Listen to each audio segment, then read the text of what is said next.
Good evening friends. तो जैसा कि आपको पता है, अपना जो चैप्टर चल रहा है, चैप्टर थर्ड, इसका नाम है मेटल्स एंड नॉन मेटल्स। आज बिना किसी देरी की हम नेक्स्ट जो टॉपिक है उनको स्टार्ट करेंगे। ठीक है, क्योंकि उससे पहले नया जो टॉपिक स्टार्ट करेंगे अपन, आज का जो हमको पढ़ना है chemical reactions of metals and non metals. तो उससे पहले मैं कुछ चीज़ें आपको बता दूं जो लास्ट वीडियो में मैंने डिस्कस नहीं नहीं की थी। ठीक है, वो लास्ट क्लास में वो चीज़ें बच गई थी, तो उनके बारे में आपको बता दूं। सबसे पहले हम बात करेंगे पीरियोडिक टेबल की। पीरियोडिक टेबल की ये इसीलिए हम इसकी बात करेंगे कि जो मेटल्स और नॉन मेटल्स दोनों हैं, इसके अलावा एक और चीज़ थी जो इनके बीच में जिनमें दोनों के कैरेक्टरिस्टिक्स होते हैं, उसको हमने बोला था मेटेलॉइड्स। तो मेटेलॉइड्स भी इसी के अंदर पाए जाते हैं। तो पीरियोडिक टेबल जो है, इसके अंदर एलिमेंट्स होते हैं। एलिमेंट्स हमने बोला था उनको, यानी जो अर्थ है अपनी, उस पर जितनी भी जो चीज़ें हैं वो बनी हुई है, वो एलिमेंट्स से बनी हुई है। यानी कि कुछ ना कुछ एलिमेंट्स मिलकर डिफरेंट डिफरेंट ऑफ थिंग्स बनाते हैं, यानी अलग अलग चीज़ें वो बनाते हैं। जैसे कि ये मार्कर है, तो इसमें डिफरेंट डिफरेंट ऑफ एलिमेंट्स में प्रेजेंट है। जैसे कि प्लास्टिक है, वो कुछ अलग एलिमेंट्स से बनी होगी। नॉन मेटल्स और मेटल्स की हमने बात की थी। तो जब हमने बात की थी पीरियोडिक टेबल की, तो कुछ हमने एक बार फिर से मैं आपको बना के दिखाता हूँ अच्छे से पीरियोडिक टेबल। वो कुछ हमने ऐसी बनाई थी।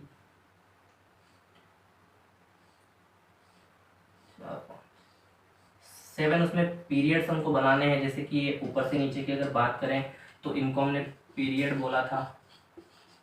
ठीक है, जबकि इधर से इधर की अगर बात करें तो उनको हमने बोला था ग्रुप। तो ये होते हैं 18, इनकी हमने बात कर ली थी, और ये 7 होते हैं। तो इनकी अगर हम बात करें तो यहाँ पे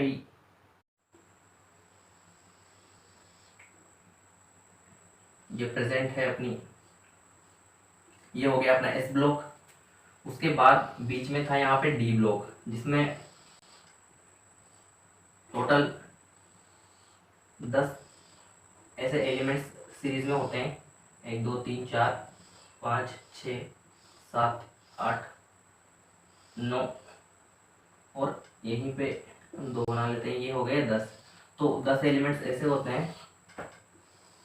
ये है अपना डी ब्लॉक। ठीक है, और इधर है अपना पी ब्लॉक। इसमें बचे हुए 6 होते हैं। 1 2 3 4 5, और जो लास्ट वाला है ये है नोबल गैस। ठीक है, इसके बारे में थोड़ा सा मैं आपको बता दूं, ये क्यों बनाई है और क्या हम यहाँ पे पढ़ना चाहते हैं। उससे क्या है, एक ओवरव्यू आपको मिलेगा। ठीक है, एक चीज़ आपको ऐसे ऊपर से समझ में आएगी। इधर नीचे होते हैं एफ ब्लॉक, जो कि पीरियोडिक टेबल से बाहर हम पढ़ते हैं अलग से। ठीक है, ये होते हैं एफ ब्लॉक, इसमें 14 एलिमेंट्स होते हैं। ठीक है, 4 5 6 7 8 9 10 11 12 13 14, ठीक है, 14 में होते हैं। तो ये जो पीरियोडिक टेबल है, इसके अलावा अभी मैं आपको यहाँ से अलग से पीरियोडिक टेबल आपको स्क्रीन पे दिख जाएगी। तो अभी हम बात करते हैं इस पीरियोडिक टेबल की। तो यहाँ पे होता है अपना हाइड्रोजन, इधर होता है हीलियम। ठीक है, लिथियम, बेरिलियम, बोरोन, ऐसे 30 तक हमने पढ़ा था। तो यहाँ से ये होता हुआ निकल जाएगा, और कुछ जो 30 है ये 21 से और 30 तक, यानी स्कैंडियम से और जिंक तक, यहाँ तक ये हमने पढ़ लिया था। लास्ट क्लासेस में हमने देखा था 1 to 30, हमने जो एक वीडियो उस पर बना रखा है। 1 to 30 जो एलिमेंट हैं उनके एटॉमिक नंबर और उनके पूरे नाम, और एक ट्रिक है जिससे हमने उसको याद करवा रखा है। अगर एस ब्लॉक की बात करें तो इसकी भी एक ट्रिक है, वो भी हम आपको याद करवा देंगे। एक बार मैं आपको बता देता हूँ, ऐसे नॉर्मली हम देख लेते हैं। हिलिना की नहीं आएगा, ठीक है, हिलिना की रब से फरियाद, बेटा मांगे कार स्कूटर बाप राजी। ठीक है, तो ये छोटी सी ट्रिक्स हैं, जब आपको उसकी ज़रूरत होगी तो वो मैं आपको बता दूंगा। तो उसकी अभी हमको ज़रूरत नहीं है। अभी हमको देखना है कि पीरियोडिक टेबल जो है, इसके अंदर ये जो है बोरोन, इसके अलावा इधर नीचे जो होता है अब बोरोन, सिलिकॉन, फिर हम बात करते हैं जर्मेनियम, उसके अलावा ये है अपनी बोरोन फैमिली, ये ऑक्सीजन नहीं सॉरी ये कार्बन फैमिली, ये ऑक्सीजन फैमिली। यहाँ पे आएगा अपना आर्सेनिक। तो ये जो है, ये जो मैंने एक ग्रुप बनाया है यहाँ पे, ये है मेटेलॉइड्स। ये जो है ये है मेटलॉइड्स। कल भी हमने देखा था, लास्ट वीडियो में हमने देखा था कि ये जो बचे हुए हैं इधर के, ये हमने नॉन मेटल बोले थे, कि इधर जितने भी हैं इनको हम मेटल्स बोलते हैं। ठीक है, ये मेटल्स हैं, वो नॉन मेटल से बीच में जो प्रेजेंट है, जिनमें दोनों के कैरेक्टर्स प्रेजेंट होते हैं, उनको हमने बोला था मेटालॉइड्स। ठीक है, ये जो बीच की, तो हमको सिर्फ मेटल्स और नॉन मेटल्स इनके बारे में पढ़ना है। हमने पढ़ा था फिजिकल कैरेक्टर्स, इनके फिजिकल कैरेक्टर्स हमने देखे थे। आज ये एक्सप्लेन करने का जो मेन जो रीजन था वो ये है कि जब हम पढ़ेंगे केमिकल रिएक्शंस, तो वहाँ पे कुछ चीज़ें आपको समझाने के लिए यहाँ पे बताना जरूरी था। ये जो फर्स्ट वाला ग्रुप है, ग्रुप फर्स्ट इसको हम बोलेंगे, ये सेकंड ग्रुप है। ठीक है, ऐसे 18 ग्रुप है टोटल, तो इसको बोलते हैं एल्केली मेटल्स, और इसको बोलते हैं एल्केली अर्थ मेटल्स।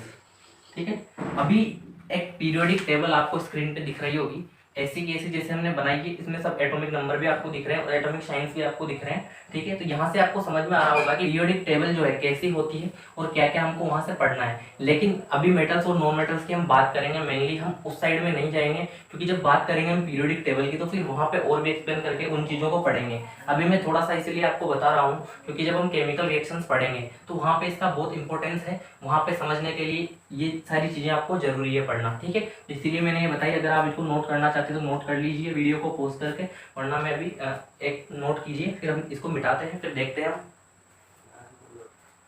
तो ये आपने नोट किया होगा। दूसरी जो चीज़ मैं आपको बताना चाह रहा हूँ, मेटल्स और नॉन मेटल्स के कुछ कैरेक्टर्स। वैसे फिजिकल कैरेक्टर्स की हमने कल बात की थी। ठीक है, फिजिकल कैरेक्टर्स यानी कि जैसा हम देख के बता सकते हैं कि कौन सा मेटल है और कौन सा नॉन मेटल है, तो उसके बारे में हमने थोड़ी सी बात की थी। ठीक है, और काफ़ी सारे कैरेक्टर्स यहाँ पे हमने देखे थे और डिफरेंसेस भी उनके अंदर हमने देखे थे।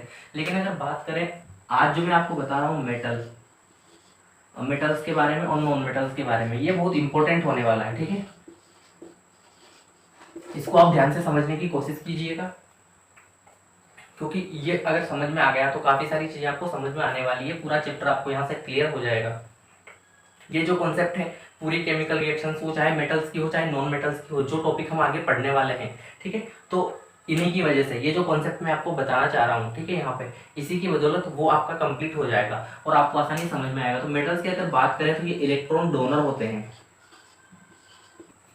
तो ये जो है इलेक्ट्रॉन डोनर होते हैं, यानी इलेक्ट्रॉन से डोनेट करते हैं। देखिए ऐसा है कि आप समझिए कि एक गांव है, एक गांव में दो प्रकार के आदमी हैं। एक जमींदार आदमी जिनके पास काफ़ी सारा पैसा है, दूसरे वो आदमी जो गरीब हैं जिनके पास ज़्यादा पैसा नहीं है और लिए और या पैसों का बंदोबस्त करने के लिए और पे डिपेंडेंट होना पड़ता है। ठीक है, तो इसको हम मान लेते हैं जमींदार। मेटल जो है वो जमींदार है, यानी कि इनके पास इलेक्ट्रॉन की संख्या है बराबर, लेकिन ये दान कर सकते हैं। ठीक है, ऐसा कह सकते हैं, या फिर ये दानी व्यक्ति है, धनी व्यक्ति है और दानी व्यक्ति है। ठीक है, इनका जो नेचर है वो दान प्रवृत्ति का है, यानी डोनर है ये। जबकि नॉन मेटल्स की अगर बात करें तो ये हमेशा चीज़ों को खाने में लगे रहते हैं। ठीक है, जैसे यहाँ से मिल जाए वहाँ से मिल जाए, ये ढूंढते रहते हैं कि कोई दान दे दे और ये सिर्फ ले ले। ये कभी भी किसी को कुछ देते नहीं है, सिर्फ लेते हैं। ठीक है, या फिर अगर इसको अगर माने कि ये धनी व्यक्ति है तो ये कुछ अमाउंट इसको देगा, यानी पे कर सकता है। ठीक है, तो आप समझिए जैसे कि मैं जो आपको बताना चाह रहा हूँ, जो इलेक्ट्रॉन डोनर ये होते हैं। ठीक है, तो ये पॉजिटिव आयन होते हैं। ठीक है, अभी मैं वो भी बताऊंगा कि पॉजिटिव आयन कैसे बनेंगे, उनकी भी हम बात करेंगे। जबकि अगर इनकी बात करें तो इलेक्ट्रॉन रिसीवर ये होते हैं। ठीक है, या एक्सेप्टर ये होते हैं। ठीक है, इलेक्ट्रॉन एक्सेप्ट ये कर लेते हैं। जबकि अगर बात करें तो ये होते हैं नेगेटिव आयन। इनकी भी हम बात करेंगे जब लास्ट जो फर्स्ट चैप्टर था केमिकल रिएक्शंस एंड इक्वेशंस, तो उनमें हमने बात की थी केटायन और एनायन की। तो ठीक है, जिसके पास नेगेटिव चार्ज होता है उसको हमने बोला था एनायन, और जिसके पास पॉजिटिव आयन या पॉजिटिव चार्ज होता है उसको हमने बोला था केटायन। ठीक है, वहाँ एक बार मैं आपको फिर से यहाँ पे समझा दूंगा क्यों इनको ये सब बोला जाता है। तो देखिए अगर बात करें एटम की, जो कि स्मॉलेस्ट यूनिट ऑफ मैटर या सब्सटेंस हमने पढ़ी थी, सबसे छोटी इकाई जो है किसी भी मैटर की, तो उसके अंदर जो एटम होता है ये पॉजिटिव चार्ज होता है बीच में और चारों तरफ ऐसे रिंग्स बनी होती है। अगर सबसे जैसे कि ये मार्कर है, इसको मैं तब तक तोड़ता जाऊं और इतने छोटे पार्टिकल में तोड़ दूं कि अब उसके बाद इसके और टुकड़े हम नहीं कर सकते, ठीक है। एक टाइम पे जाके इसका इतना बिल्कुल माइक्रो पीस हो जाएगा जिससे सिर्फ मैं माइक्रोस्कोप की हेल्प से देख सकता हूँ, और उस माइक्रोस्कोप की हेल्प से जब उस पीस को हम देखेंगे उसके और टुकड़े हम नहीं कर सकते हैं, तो वो कुछ ऐसा दिखेगा हमको। यानी कि ऐसे मिलियन ऑफ जो एटम्स हैं, ऐसे लाखों जो एटम्स हैं उनसे मिलकर ये मार्कर बना हुआ है। ऐसे ही जो हर एक जो चीज़ है वह प्रत्येक जो एवरीथिंग है अपने यूनिवर्स में, नॉन लिविंग हो, ठीक है, उसकी अगर बात करें तो एटम से वो मिलकर बनी हुई है। यानी कोई भी जो सब्सटेंस है, कोई भी जो मैटर है वो एटम से मिलकर बना होता है। यानी बहुत छोटे छोटे, जैसे कि अगर हम बात करें अपनी लिविंग बॉडी की, तो ये सेल से बनी होती है। स्मॉलेस्ट यूनिट जो है अपने लिविंग ऑर्गेनिजम्स की वो सेल है। वैसे ही जो नॉन लिविंग चीज़ें हैं, नॉन लिविंग जो थिंग्स हैं, ठीक है, कोई सब्सटेंस है, उसकी जो स्मॉलेस्ट यूनिट है वो एटम है। ये हम जान चुके थे, आप 10th क्लास में हैं तो इससे ज़्यादा बताने की जरूरत है नहीं, आपको समझ में आया होगा। तो एटम की अगर हम बात करें तो होता क्या है, जैसे कि हम हाइड्रोजन के एटम की बात करते हैं या फिर हम हीलियम के एटम की बात करते हैं। हाइड्रोजन का एटॉमिक नंबर 1 होता है और हीलियम का एटॉमिक नंबर 2 होता है। यानी कि जितने भी एटॉमिक नंबर होते हैं जिस भी एलिमेंट के, ये जो पीरियोडिक टेबल में हम पढ़ेंगे इनको, तो जैसे हाइड्रोजन का 1 एटॉमिक नंबर है तो इसके पास जो प्रोटॉन है वो भी 1 होता है। न्यूट्रॉन है, न्यूट्रॉन तो न्यूट्रल होता है, ये होता है पॉजिटिव। और जो इलेक्ट्रॉन है ये होता है नेगेटिव, ये भी 1 होता है। अब इस पे जो नेगेटिव है तो उसको -1 बोलेंगे और इसको +1 बोलेंगे। ऐसे ही अगर हीलियम की बात करें तो इधर मैं हीलियम की लिख रहा हूँ, इसके पास +2 चार्ज होगा और जो इलेक्ट्रॉन है ये भी +2 होंगे। अब यहाँ पे मैं जो आपको बताना चाह रहा हूँ, जैसे कि जो मेटल है, जैसे कि हाइड्रोजन जो है एक मेटल है, ठीक है, आपको पता ही है। जो पीरियोडिक टेबल हमने देखी उसमें इस साइड फर्स्ट वाला जो S ब्लॉक, तो इसमें हमने बात की थी एल्कलाई मेटल। तो हाइड्रोजन या सोडियम की किसी की भी हम बात कर लेते हैं, हमेशा प्रोटॉन और इलेक्ट्रॉन उसके अंदर कोई भी एटम के अंदर बराबर होते हैं जब तक वो स्टेबल है। स्टेबल यानी कि जब तक वो किसी से भी रिएक्शन नहीं कर रहा है, ठीक है। स्टेबल यानी वो अपनी जगह पे बैठा हुआ है। यानी कि ऐसा कह सकते हैं कि जैसे इसने किसी को पैसे ना तो दिए ना अभी इसने किसी से पैसे लिए, तो ये स्टेबल है, ये अपना काम कर रहा है। इसके ना तो किसी को इसको देना है या उधार है, या फिर इसके कर्ज भी इसके ऊपर नहीं है, तो ये न्यूट्रल है, ठीक है। जैसे कि कोई जमींदार है, ये न्यूट्रल है। लेकिन अगर बात करें जैसे कि इसके पास यहाँ पे 2 प्लस चार्ज है, वैसे ही इसके पास 2 इलेक्ट्रॉन भी होंगे, ठीक है। एक इलेक्ट्रॉन यहाँ पे घूम रहा है, सपोज करते हैं एक यहाँ पे घूम रहा है, ठीक है।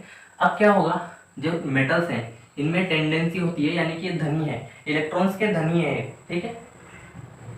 इलेक्ट्रॉन्स की जो संख्या है इनके पास बहुत ज्यादा है, तो ये आसानी से अपना इलेक्ट्रॉन दे देंगे, ठीक है, इलेक्ट्रॉन बाहर निकाल देंगे। तो क्या होगा यहाँ पे, जो प्लस है वो तो 2 रहेगा, लेकिन जो माइनस है वो 1 चला गया, तो फिर -1 ही बचा ना।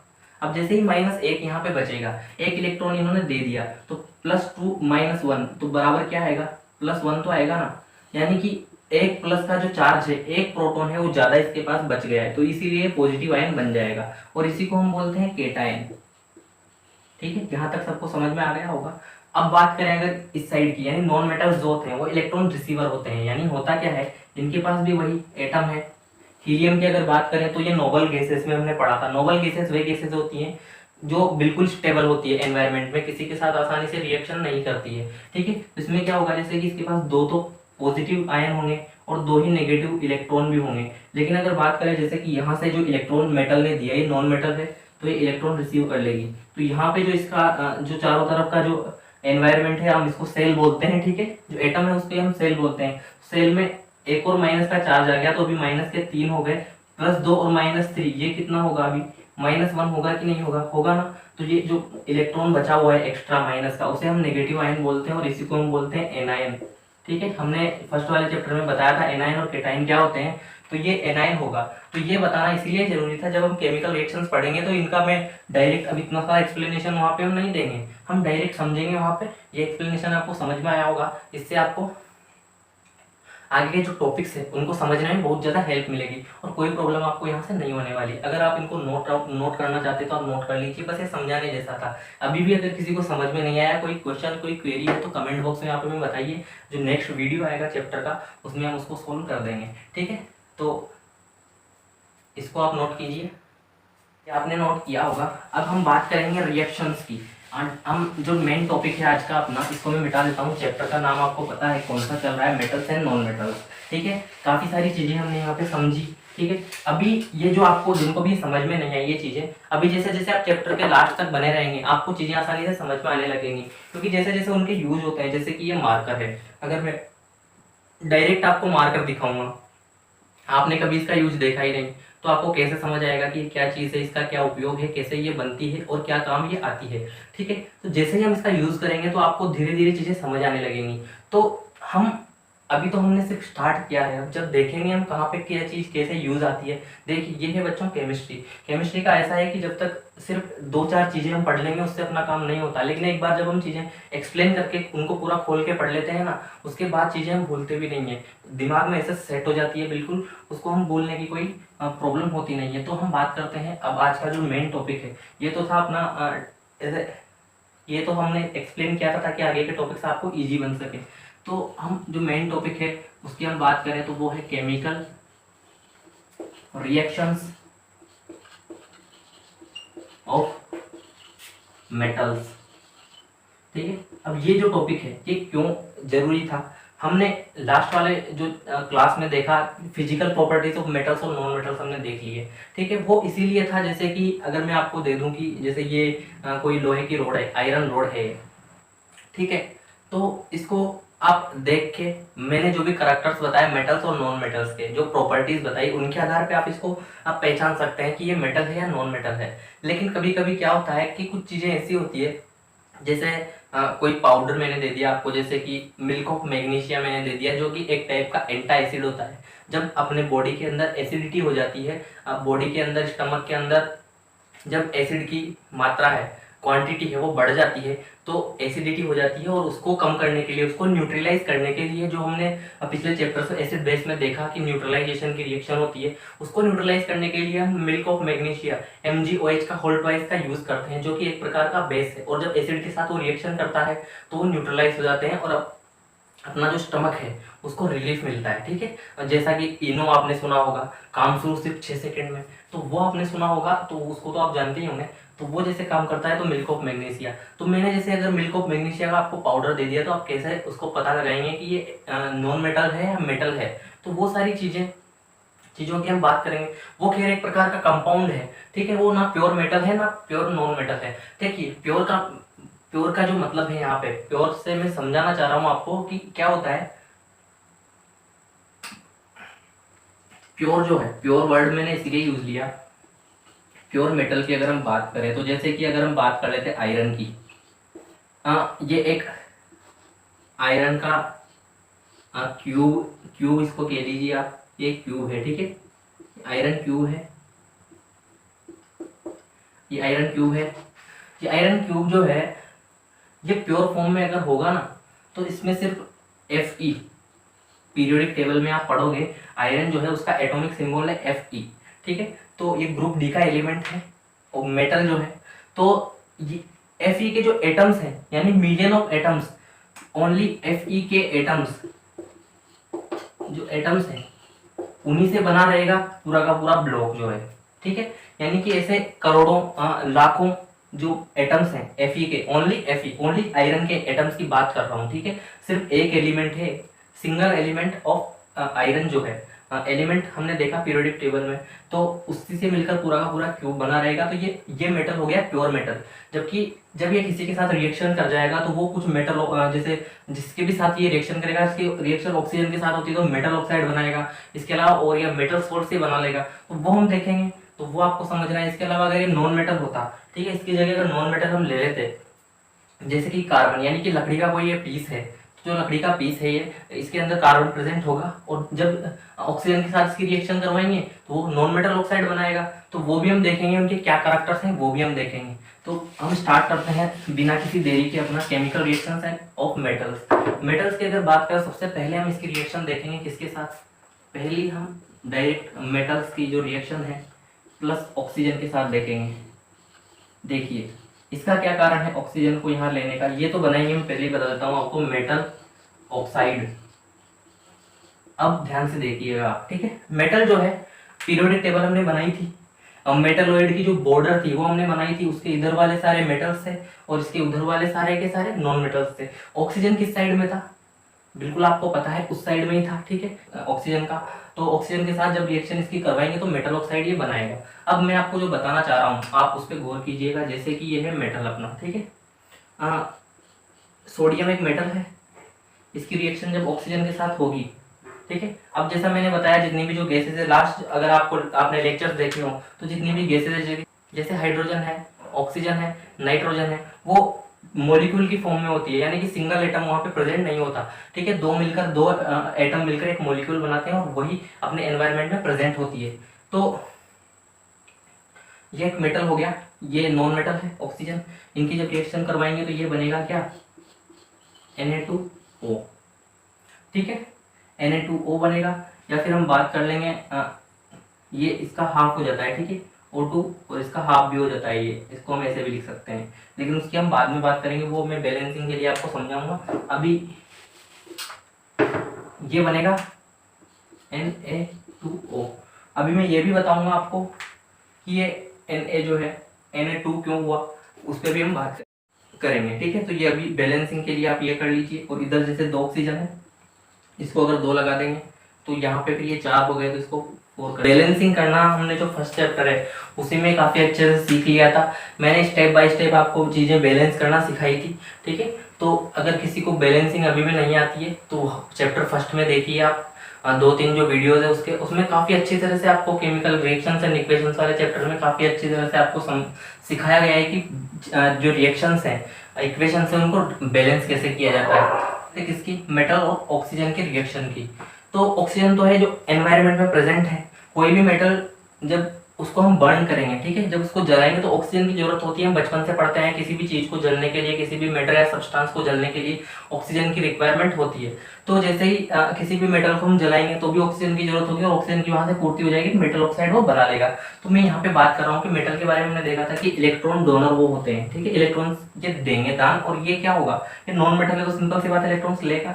अब यहाँ पे बात करें हम सोडियम की, तो सोडियम जो है इसका एटॉमिक नंबर जो है इसका वो 11 है। तो यानी कि इसके पास प्रोटॉन यानी पॉजिटिव, मैं इसे लिख सकता हूँ, प्रोटॉन यानी पॉजिटिव भी 11 होंगे, और इलेक्ट्रॉन यानी कि नेगेटिव चार्ज वो भी माइनस के 11 होंगे। सिंपल सी बात है। ठीक है, अब क्या होगा, ये तो इलेक्ट्रॉन देगा। ठीक है, अब जो एटम है इसमें आपने 9th क्लास में पढ़ा होगा KLMN, 4 प्रकार की यहाँ पे सेल्स प्रेजेंट होती है। सेल्स यानी कि एक एटम है, इसके चारों तरफ ऐसे समझ लीजिए जैसे कि बीच में सन है और इसके चारों तरफ अपनी अर्थ और भी जो प्लैनेट्स हैं वो रोटेट हो रहे हैं चारों तरफ। वैसे ही इलेक्ट्रॉन्स जो एटम है उसके चारों तरफ इवॉल्व होते रहते हैं, यानी रोटेट होते रहते हैं। तो क्या होगा, फर्स्ट वाली जो सेल है इसमें सिर्फ 2 इलेक्ट्रॉन आ सकते हैं, दूसरी में 8, तीसरी में 8, और लास्ट वाली जो है 18। लेकिन हमको वहां तक जाना नहीं है।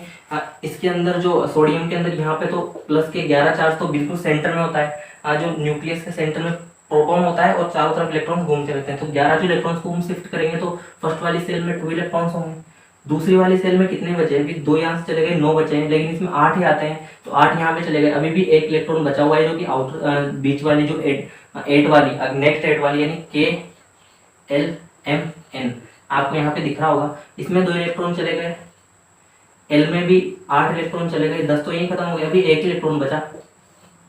ठीक है, 1 इलेक्ट्रॉन बचा। मैं आपको जो समझाना चाह रहा हूँ उस पर गौर कीजिएगा। इसके पास 1 इलेक्ट्रॉन ही बचा। अब ये इसके तो 11 हो गए सोडियम के, तो लेकिन यहाँ पे क्या होगा, M वाली जो सेल है, यानी कि यूं समझिए कि जो इसका वॉलेट था, इसके पास यूं समझिए कि एक वॉलेट है, यानी पर्स है, उसके अंदर 4 सेल्स हैं, सब सेल बनी हुई है, डिवाइडेशन। एक एटम का पर्स समझिए, जैसे कि ये मेटल एक धनी आदमी है, इसके पास एक पर्स है। अब क्या होगा, ये दोनों जो पर्स के 2 पॉकेट जो हैं, 4 पॉकेट है पर्स में, KLMN। ठीक है, पहले वाले जो पॉकेट में 2 इलेक्ट्रॉन ये रख सकता है, दूसरे में 8 ये रख सकता है, M में भी 8 रख सकता है और N में भी 18 रख सकता है। ठीक है, जबकि क्या हुआ, इसके पास पहला पैकेट पूरा भर गया। ठीक है, इसमें 2 ही रुपए या 2 इलेक्ट्रॉन आ सकते हैं, दूसरे में 8 इलेक्ट्रॉन आ सकते हैं, वो आ गए। इसके अंदर 8 इलेक्ट्रॉन आ सकते हैं और इसके अंदर 18, तो इसके पास पैसों की कोई कमी नहीं है। फिर भी 1 रुपया इसको लग रहा है कि जैसे इसमें 8 तो वो रख भी सकता है और एक्स्ट्रा इसको लग रहा है, तो ये क्या करेगा, यहाँ से 1 इलेक्ट्रॉन दे देगा। अभी ये जो सब सेल है ये पूरी खाली है। ठीक है, इसको पसंद नहीं है या तो ये पूरी भरे या तो ये पॉकेट पूरी भरे। इसको लगता है, मेटल्स को लगता है कि या तो ये पॉकेट पूरी भरे, यानी यहाँ पे या तो पूरी 8 इलेक्ट्रॉन्स हो जाए, या फिर यहाँ पे क्या होगा, इसको खाली कर देते हैं इसके बजाय। तो इसका ऐसा मानना है। तो ये क्या करेगा, ये 1 इलेक्ट्रॉन को दे देगा। ठीक है, 1 इलेक्ट्रॉन को दे देगा इसको, ऑक्सीजन को। अभी हम ऑक्सीजन की भी बात करेंगे, उसकी क्या हालात हैं। ठीक है, तो ये 1 इलेक्ट्रॉन यहाँ से निकलेगा, ये तो हमको पता चल गया। माइनस इसलिए लगाया क्योंकि यहाँ से ये देगा, लेकिन जो सोडियम है इस पर प्लस चार्ज आ जाएगा। ठीक है, उस पर भी हम बात करेंगे। अब क्या होगा, ऑक्सीजन की अगर बात करें तो नॉन मेटल है और इसका जो एटॉमिक नंबर है वो 8 है, ठीक है। तो प्रोटॉन भी क्या होंगे इसके पास 8, इलेक्ट्रॉन भी क्या होंगे इसके पास, इधर ही लिख देता हूँ, ठीक है, 8, दोनों 8 होंगे, ठीक। इसको भी हम एटम बनाते हैं एक बार, इसका एटम बनाया, इसमें भी वही 4 सब सेल बनेंगी, लेकिन यहाँ पे हमारा काम हो जाएगा सिर्फ 2 सब सेल में, यानी के और एल में। यानी जो ऑक्सीजन का जो वॉलेट है, देखिए तो गरीब है वैसे भी, इसके पास वॉलेट तो इतना बड़ा है लेकिन उसमें रखने के लिए कुछ है नहीं, यानी कि स्पेस बहुत है, यानी कि ये ले सकता है, किसी से भी ले लेके रख लेगा। के में कितने इलेक्ट्रॉन आए, 2 इलेक्ट्रॉन के में आ गए, फिर भी अभी इसके पास 6 इलेक्ट्रॉन, उनको तो पहले भर देते हैं अपन, फिर 6 इलेक्ट्रॉन इसमें आ गए। अभी क्या हुआ, एल में आने थे 8 इलेक्ट्रॉन, ठीक है, एल में आ गए 6 इलेक्ट्रॉन, 2 ही इलेक्ट्रॉन की तो आवश्यकता है ना इसको। भाई क्या होगा, जैसे ही 2 इलेक्ट्रॉन इसको मिले हैं, यानी सिर्फ 2 इलेक्ट्रॉन्स के आ जाने से इसका पॉकेट पूरा भर जाएगा, इसका जो वॉलेट का जो एल वाला पॉकेट है वो पूरा भर जाएगा। लेकिन यहाँ पे क्या होगा, इसको तो भी अपना जो पॉकेट है वो भरने के लिए 7 इलेक्ट्रॉन्स की रिक्वायरमेंट है। तो ये क्या करेगा, इसको 1 दे देगा, या तो ये 7 ले किसी से। अब 7 यहाँ पे वैसे भी ये दानदाता है, ठीक है, इसका मूड होता है देने का, ये आसानी से किसी को भी कोई चीज दान कर देता है, तो ये दान कर देगा इसको। लेकिन 1 से इसका काम नहीं होगा, ये तो कहेगा कि भैया या तो मेरी पॉकेट पूरी भरो। ये थोड़ा कंजूस और थोड़ा भुक्कड़ टाइप का इंसान है, ठीक है, ऑक्सीजन जो है, तो ये सिर्फ चोरी करता है, हर जगह से इसको बस चाहिए चाहिए चाहिए, लूट मार मचाता रहता है। तो ये कहेगा 1 से मेरा काम नहीं चलेगा, देना हो तो दो इलेक्ट्रॉन दो। तो क्या होगा, यहाँ पे 2 एटम हमको यूज लेने पड़ेंगे, क्योंकि एक सोडियम तो सिर्फ 1 दे सकता है ना, हाँ, बाकी तो फिर उसके भी तो पूरे के पूरे भर जाएंगे, पूरे पॉकेट उसके भी तो फुल फिल है, ठीक है, वो भी बाकी में से क्यों देगा, फिर उसके कमी हो जाएगी, वरना तो ये दूसरा एटम से लेके यहाँ पे उधार और इसको देगा, ठीक है। लेकिन यहाँ पे जो ऑक्सीजन है, जैसा कि मैंने बताया, चलो इसको फिर ऐसे भी लिख सकते हो आप, इस इक्वेशन को आगे हाफ लगा के, क्योंकि रिएक्शन तो इसी के साथ हो रही है ना, ठीक है, और ये जो प्रोडक्ट बना ये ऐसे बन जाएगा। तो ये आपको समझ में आया होगा कि कैसे इनका आदान प्रदान, यानी कि इनका जो एक्सचेंज ऑफ इलेक्ट्रॉन्स कैसे होते हैं और कैसे बॉन्डिंग होती है इनके बीच में। तो ये आपको समझ में आया होगा, बस ये समझाने के लिए था। फिर भी अगर आपको नहीं समझ आया तो नेक्स्ट वाली वीडियो में हम इसी पे, आपको चाहिए तो इसी पे फिर एक्सप्लेन करके एक नया वीडियो बना देंगे, आप कमेंट में बता दीजिएगा, फिर हम एक वीडियो इसी पे ला देंगे। जो भी टॉपिक में आपको दिक्कत है वो आप कमेंट में बता दीजिएगा, और कोई भी क्वेश्चन हो तो फिर वो भी आप कमेंट में बता सकते हैं। तो क्या होगा कि जो सोडियम, ये रिएक्शन आपको समझ में आई कैसे ये हुई। अब हम बात करते हैं मेटल ऑक्साइड की। तो देखिए क्या होगा, मेटल ऑक्साइड बन गया, इसकी बेसिक नेचर होती है, ये होता है बेसिक। अब आप सोचेंगे कि सर ये कैसे पता चला बेसिक, ये होगा या नहीं होगा। मैं ऐसा नहीं कहूंगा कि आप सिर्फ याद रखिए, अभी एक्सप्लेन करेंगे कैसे होता है। क्या होगा कि जब Na2O, इसकी रिएक्शन जब H2O के साथ हम करवा देंगे, H2O तो क्या है, न्यूट्रल है, ठीक है, ये तो है न्यूट्रल, ना एसिड है ना बेस है, ठीक है। अब जो भी कैरेक्टरिस्टिक्स आने वाले प्रोडक्ट में आएंगे वो एसिड होगा या बेस होगा, वो डिपेंड किस पे करेगा, इस पे। अगर ये बेसिक है तो प्रोडक्ट बनेगा बेस, ये एसिड है तो प्रोडक्ट बनेगा एसिड, क्योंकि ये तो न्यूट्रल है, इसका तो कोई रोल ही नहीं है बेचारे का, ठीक है, इसको तो बस सिर्फ रिएक्शन करनी है। तो यहाँ पे क्या होगा, जो वाटर है इसको भी हमने हर बार तोड़ा था OH- में और H+ में, तो यहाँ पे भी क्या होगा कि एक प्रोडक्ट बनेगा, क्या, NaOH, और 2 इसके मॉलिक्यूल बन जाएंगे। अब देखिए बैलेंसिंग हो रही है, क्या, 2 हाइड्रोजन यहाँ पे है, 2 हाइड्रोजन यहाँ पे, 1 ऑक्सीजन, 2 ऑक्सीजन यहाँ पे, तो 1 और 1, 2 ऑक्सीजन यहाँ पे, 2 सोडियम यहाँ पे, तो 2 सोडियम यहाँ पे, 2 NaOH बन गए, यानी सोडियम हाइड्रोक्साइड, और इसको हम बोलते हैं बेस, ठीक है, पता ही है ना आपको, ये तो बेस है, ठीक है। सोडियम हाइड्रोक्साइड एसिड बेस में हमने पढ़ा था, काफी जगह इसकी रिएक्शन करवाई थी हमने, ब्लीचिंग पाउडर वगैरह का फॉर्मेशन भी हमने किया था, तो एक प्रकार का बेस है। तो यहाँ से आपको पता चला कि ये जो मेटल ऑक्साइड्स होते हैं, मेटल ऑक्साइड्स जो होते हैं, ये इनकी जो नेचर है वो होती है बेसिक, ठीक है, उनकी जो नेचर है वो होती है बेसिक, क्योंकि जब भी मेटल ऑक्साइड वाटर के साथ रिएक्शन करते हैं तो बेस का फॉर्मेशन होता है। तो इसको भी आप नोट कीजिए, फिर हम नेक्स्ट देखते हैं, नेक्स्ट जो रिएक्शन है वो क्या है, ठीक है। तो ये जो है आपने नोट किया होगा। अब हम सेकंड जो रिएक्शन हमको देखनी है मेटल्स की, किसके साथ, वाटर के साथ हम देखेंगे, ऑक्सीजन के साथ हमने देखी, और ये चीजें आपको समझ आई होंगी। फिर भी अगर आपको कोई डाउट है इनमें तो कमेंट में बताइए, नेक्स्ट जो वीडियो है, नेक्स्ट जो क्लास होगी उसमें हम डाउट क्लियर कर देंगे। अब मेटल के अगर रिएक्शन हम वाटर के साथ करवाएंगे तो डायरेक्ट हम देखते हैं, जैसे कि मैंने काफ़ी सारी चीज़ें आपको यहाँ पे बता दी है, ठीक है, काफ़ी चीज़ें एक्सप्लेन करके कैसे रिएक्शन होती है वो भी मैंने आपको यहाँ पे बता दी है, ठीक है। एक और एग्जांपल हम ले लेते हैं, जैसे कि लास्ट जो रिएक्शन हमने देखी उसी का, जैसे Mg एक मेटल है प्लस ऑक्सीजन, इसके साथ जब इसकी रिएक्शन होगी तो ये क्या बनाएगा, MgO, ठीक है, यही बनाएगा मैग्नीशियम ऑक्साइड। अब आप कहेंगे कि सर वहाँ पे तो दो नाइट्रोजन दो लिए थे, यहाँ पे मैग्नीशियम एक क्यों? तो आप बताइए कि मैग्नीशियम का एटॉमिक नंबर कितना है, 12, सोडियम मैग्नीशियम आता है 12 है, यानी कि यहाँ पे जो इलेक्ट्रॉन्स भरेंगे KLMN में, उनको हम देख लेते हैं, जो पॉकेट है उसमें 2 इलेक्ट्रॉन, फिर 8 10 तो ये हो गए, अभी बचे 2, वहाँ पे 1 इलेक्ट्रॉन बचा हुआ था। सोडियम की अगर बात करें तो वहाँ पे 1 इलेक्ट्रॉन, जबकि मैग्नीशियम की बात करते हैं यहाँ पे 2 इलेक्ट्रॉन बचे हुए हैं। तो अपनी पूरा वॉलेट का जो ये पॉकेट है ये भरने के लिए तो ये 8 इलेक्ट्रॉन इसको आवश्यक है, यानी कि या तो 6 इलेक्ट्रॉन लाए, ये 7 इलेक्ट्रॉन लाता तब होता, ये 6 इलेक्ट्रॉन लाए, लेकिन वो कहाँ से लाएगा 6 इलेक्ट्रॉन, और एक मेटल है तो ये दान कर देगा, तो ये 2 इलेक्ट्रॉन यहाँ पे दान करेगा। अब जैसे ये 2 इलेक्ट्रॉन यहाँ पे देगा, ऑक्सीजन को हमने देखा था कि 2 ही तो इलेक्ट्रॉन की आवश्यकता है, ठीक है, जैसे उसको 2 इलेक्ट्रॉन की आवश्यकता थी, वो तो पूरा का पूरा बुक्कड़ टाइप का इंसान है, तो उसने तो कह दिया भैया चाहे सोडियम तो 2 इलेक्ट्रॉन ला, चाहे 1 ला, अगर 1 लाएगा तो मैं तो नहीं लेने वाला, 2 इलेक्ट्रॉन होंगे तो ही मैं लूंगा। तो लेकिन मैग्नीशियम के पास ऑलरेडी एक ही एटम के पास 2 इलेक्ट्रॉन देने के लिए है, तो ये 2 इलेक्ट्रॉन यहाँ पे दे देगा, इसलिए मैग्नीशियम का सिर्फ एक एटम और एक ऑक्सीजन से काम हो गया। वरना यहाँ पे सोडियम होता या फिर सोडियम जो एल्काइल अर्थ मेटल जो हमने देखा, यानी कि ग्रुप फर्स्ट जो है एल्काइल अर्थ मेटल, उसमें से कोई सा भी एलिमेंट जब हम लेंगे तो वो 2 लेने पड़ेंगे, क्योंकि वहां पे उनके पास जो है +1 उसकी वैलेंसी एक्स्ट्रा बचती है, यानी एक्स्ट्रा इलेक्ट्रॉन उसके पास +1 में होता है, वो दे सकता है आसानी से, 1 इलेक्ट्रॉन एक्स्ट्रा उसके पास होता है। तो वैसे ही मैग्नीशियम जो है एल्काइल अर्थ मेटल में आता है, तो वो 2 इलेक्ट्रॉन दे देगा, उसका काम हो जाएगा। उसके बाद अगर ये क्या हो गया, मेटल ऑक्साइड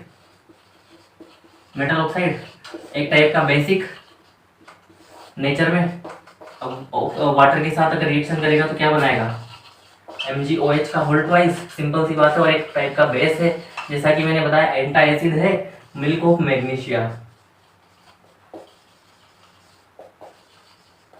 मैग्नीशिया, ठीक है, नोट करना चाहे तो कर सकते हैं। एंटा एसिड है, जब एसिडिटी हो जाती है तो यूज करते हैं मिल्क ऑफ मैग्नीशिया। तो ये आपने देखा, ये किसके साथ, मेटल के ऑक्सीजन के साथ रिएक्शन थी, केमिकल रिएक्शन ऑफ मेटल्स में पढ़ रहे हैं। दूसरा जो टॉपिक है अपना मेटल की वाटर के साथ रिएक्शन, मेटल प्लस वाटर, जैसे ये मेटल है इसकी रिएक्शन हमने H2O के साथ करवा दी, तो लास्ट टाइम पे क्या बना था, मेटल ऑक्साइड बना था ना, तो यहाँ पे भी वही होगा, मेटल ऑक्साइड बनेगा। कैसे बनेगा उसको हम देख लेते हैं, Na2O हो जाएगा और H2 गैस यहाँ से निकलेगी, ठीक है, ये आ गया कैसे, ऐसे हो गई बैलेंस, H2 गैस वहां से निकल जाएगी, और फिर इसका तो वही, अगर इसको वापस से H2O के साथ रिएक्शन करवाएंगे तो NaOH बना लेगा बस, और क्या करेगा, 2 NaOH बना लेगा, ये क्या बन गया वापस से, मेटल ऑक्साइड। लास्ट वाला रिएक्शन जैसा ही होगा। ये रिएक्शन करवाने की जरूरत है नहीं, कैसे हुआ वो आपको पता ही है। यहाँ पे क्या होता है, OH होता है इसके पास माइनस का और H प्लस का होता है।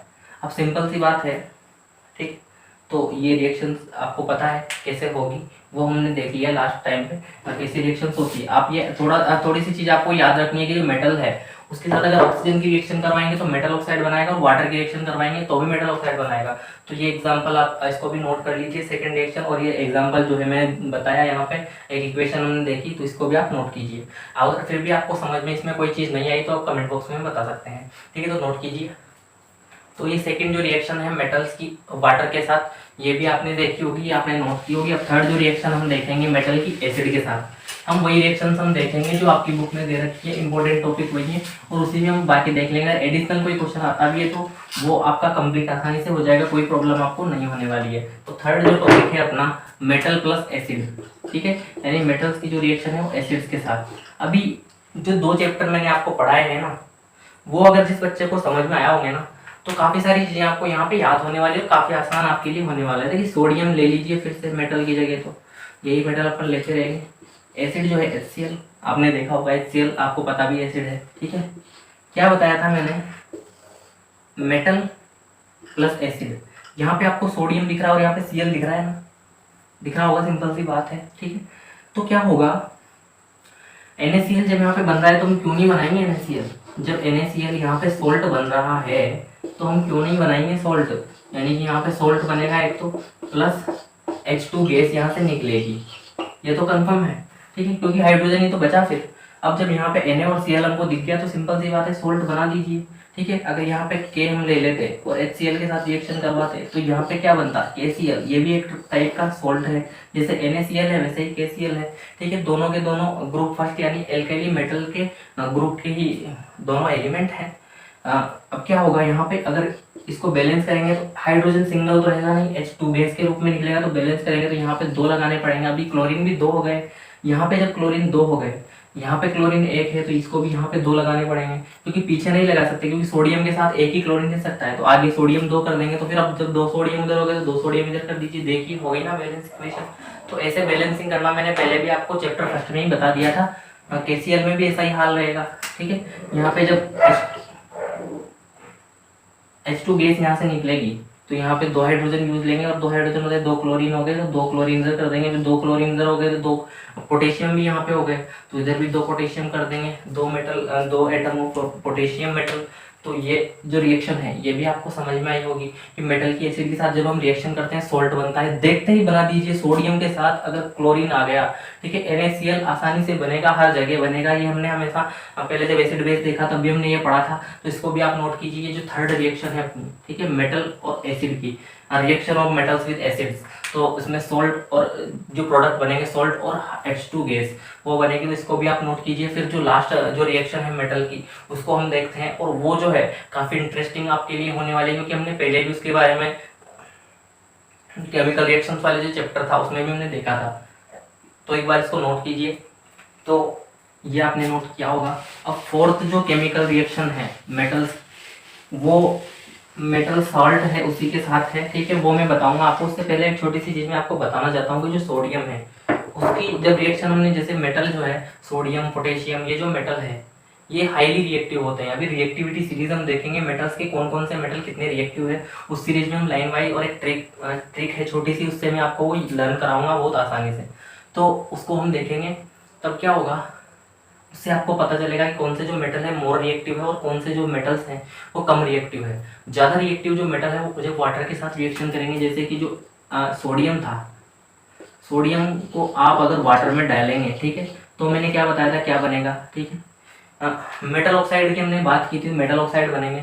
लेकिन जब यहाँ पे जो मेटल ऑक्साइड बनते हैं तो उनके साथ एक्सट्रीम हीट भी निकलती है, ठीक है, ये चीज़ आप याद रखिएगा, हीट निकलती है। यानी सोडियम को कभी अगर प्योर सोडियम को आप जैसे पानी में डालेंगे ना तो ऐसे एक्सप्लोजन होगा, ठीक है, एकदम से जो हीट है वो उसके साथ जब रिएक्शन होगी वाटर के साथ तो एकदम से एक्सप्लोजिव मटेरियल की तरह वो विस्फोट होगा, यानी कि वो एक्सप्लोजिव, किसी एक्सप्लोसिव चीज या जैसे फटाके होते हैं ना फायर क्रैकर्स, तो उनकी तरह वो फटेंगे। तो ये चीज आप याद रखिएगा। सोडियम और पोटेशियम जो है हाईली रिएक्टिव विद वाटर होते हैं, ठीक है, बहुत रिएक्टिव होते हैं पानी के साथ, और जैसे ही उनको हम पानी में डालेंगे तो बहुत तेज एक्सप्लोड करते हैं, ठीक है, यानी बहुत तेज वो फटाके की तरह फटते हैं।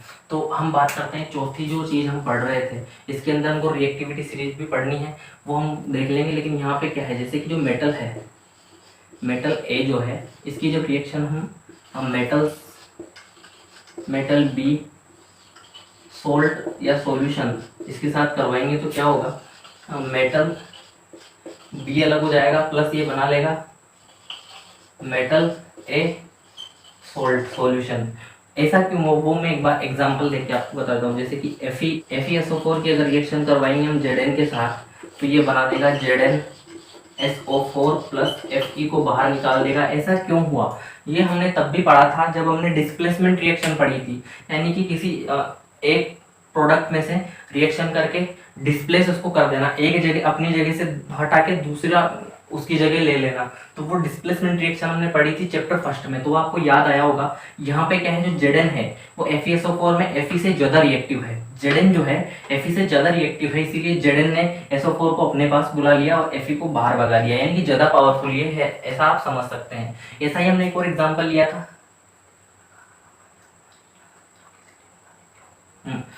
एक और एग्जांपल हम ले लेते हैं CuSO4।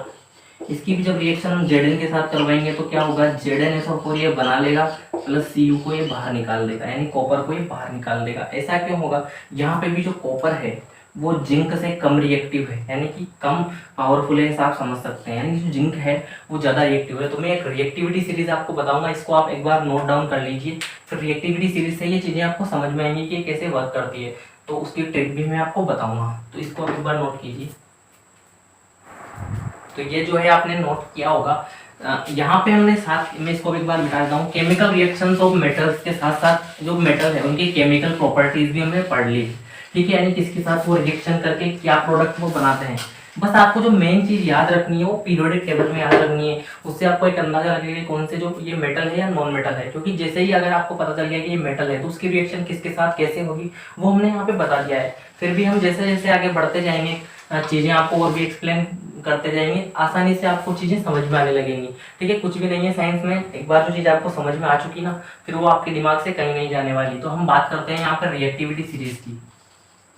रिएक्टिविटी सीरीज, इसकी अगर हम बात करें तो ये बनाई क्यों, क्या है कि जो मेटल्स हैं उनको एक सीरीज में जमा दिया कुछ इस तरह कि वो ऊपर से नीचे जब हम देखेंगे तो घटती हुई रिएक्टिविटी है उनकी, ठीक है। यानी कि ऊपर के जो मेटल्स हैं वो ज़्यादा पावरफुल होंगे और नीचे के जो है वो कम पावरफुल होंगे। तो हम पूरा का पूरा अच्छे से उसको एक्सप्लेन करेंगे। आपकी बुक में थोड़ी छोटी दे रखी है लेकिन हम पूरा भी यहीं पे कर लेंगे ताकि 11-12 में आपको दिक्कत नहीं आने वाली।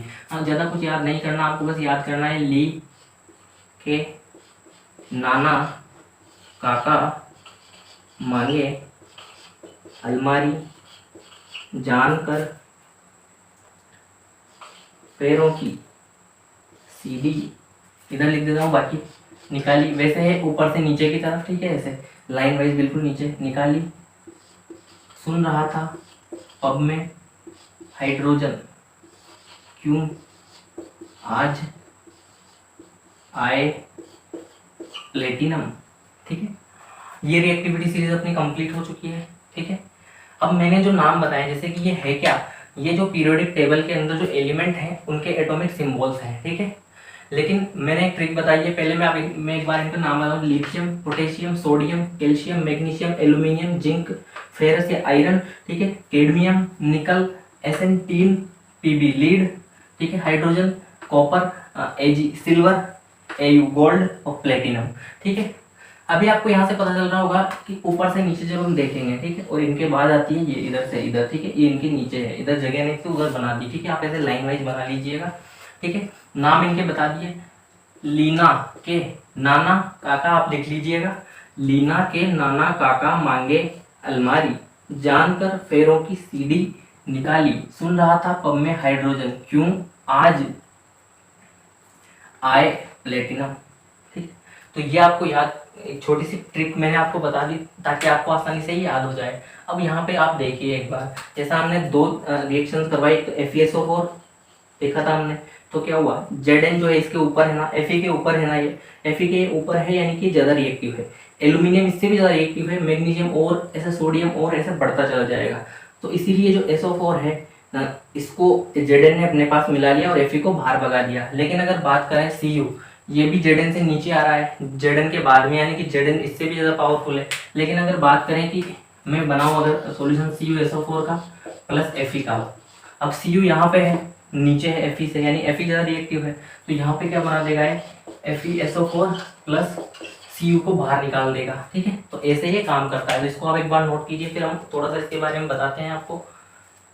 तो ये जो रिएक्टिविटी सीरीज है ये आपने नोट की होगी, नाम आप जैसे ही पीरियोडिक टेबल पढ़ेंगे तो आपको आसानी से याद हो जाएंगे, और जो मैंने ट्रिक बताई वो आपने लिख ली होगी। अगर फिर से आप को देखना है तो वीडियो रिवाइंड करके आप पीछे लेकर वापस से देख सकते हैं। उससे क्या होगा कि आपको एक बार ट्रिक याद हो गई तो आप कभी नहीं भूलेंगे। ये अब मैंने जैसे बताया, जैसे कि हम बात करते हैं तो आपको खुद को ही पता है, जैसे कि जो आभूषण है, जो ज्वेलरी है, हम मुश्किल से इन 3 चीजों की पहनते हैं, आपको ही पता है, जैसे प्लेटिनम, सोना और सिल्वर, गोल्ड, प्लेटिनम और सिल्वर की। क्यों?